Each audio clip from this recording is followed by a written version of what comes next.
Students, consider that a bottle is placed in a liquid. एक bottle को मैंने कहाँ पे रखा है? लिक्विड में रखा है. तो अब क्या होगा? The upward force exerted by water on bottle is called upthrust.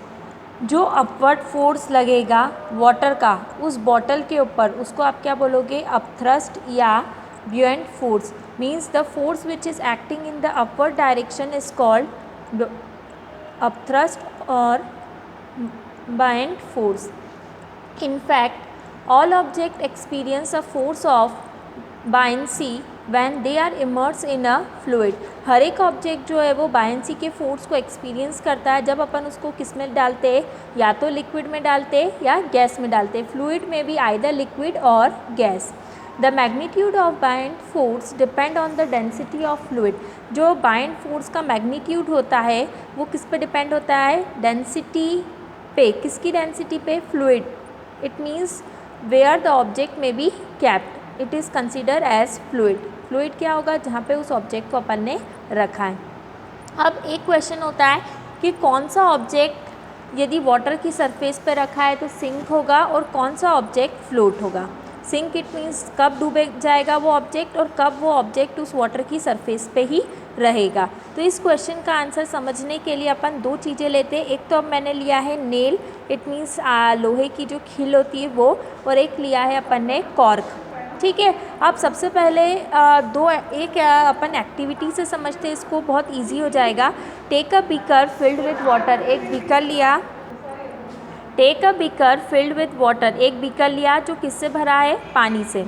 Take an iron nail and place it on the surface of water. एक आयरन नेल ली और उसको कहाँ पे रख दिया? वाटर की सरफेस पे. अब देखो क्या हो रहा है, तो observe what happen. The nail sink. जो नेल है वो सिंक हो जाएगी. इट मीन्स उस बीकर में नीचे की तरफ आ जाएगी. The force due to the gravitational attraction of the earth on the nail pull it downward. जो उस पर ग्रेविटेशनल फोर्स लग रहा है उसके कारण वो नेल कहाँ पे जा रही है?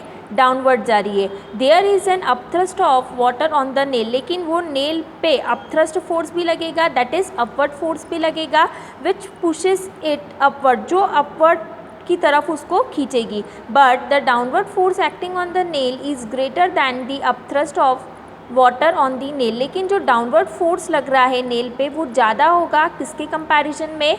जो अपवर्ड फोर्स लग रहा है या अपथ्रस्ट लग रहा है नेल पे. और यदि डाउनवर्ड फोर्स ज़्यादा हो गया इट मीन्स जो ऑब्जेक्ट है वो वाटर में क्या हो जाएगा? सिंक हो जाएगा, मीन्स डूब जाएगा. अब एक एक्टिविटी दूसरी लेते हैं, उससे मैं बताती हूँ कब ऑब्जेक्ट जो है वो फ्लोट होगा.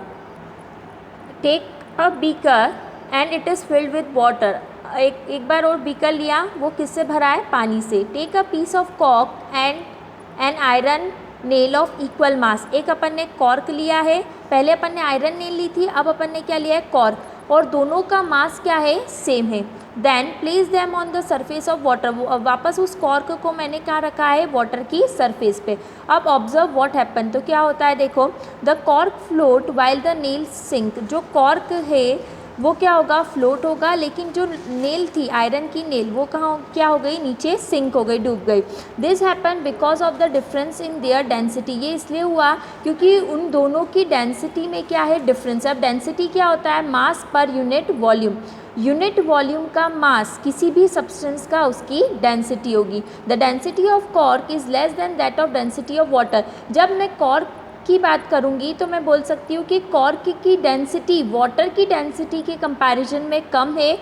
This means that upthrust of water on the cork is greater than the weight of the cork. इसका मतलब ये हुआ कि जो अपथ्रस्ट है वाटर का किस पे? कॉर्क पे, वो ज़्यादा होगा किसके कंपैरिजन में? उस कॉर्क के वेट के कंपैरिजन में. Due to this reason it float. इसी कारण जो कॉर्क है वो वाटर सरफेस पे क्या करेगा? फ्लोट करेगा.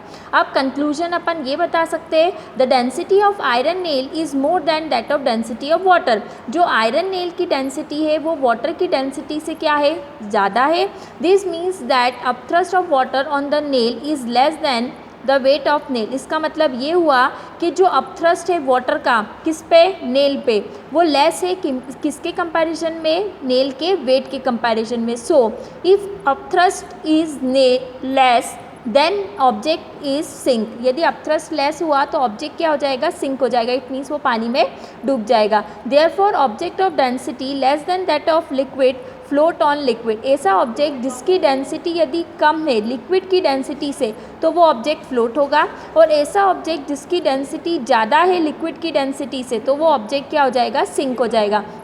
यहाँ पे अपन बोल सकते हैं कि आयरन की डेंसिटी ज़्यादा है, किसकी, आयरन नेल की, इसीलिए किससे ज़्यादा है, वाटर से ज़्यादा है, इसीलिए वो सिंक हो गया। लेकिन जो कॉर्क लिया था उसकी डेंसिटी कम है, किससे, वाटर से, इसीलिए वो क्या हो गया, फ्लोट हो गया। अब कोई भी क्वेश्चन आता है कि ये सिंक हो रहा है, ये फ्लोट हो रहा है, तो आप डायरेक्ट किससे कोरिलेट करोगे, डेंसिटी से। और किन दो की डेंसिटी के बारे में बात करोगे, एक तो वो ऑब्जेक्ट जो वाटर में प्लेस्ड हो रहा है और एक वाटर के कंपैरिजन में, तो दोनों की कंपैरिजन कर लोगे डेंसिटी का तो आंसर ऑब्टेन हो जाएगा। यदि ऑब्जेक्ट की डेंसिटी कम होगी तो वो फ्लोट होगा और ऑब्जेक्ट की डेंसिटी ज़्यादा होगी तो वो सिंक होगा।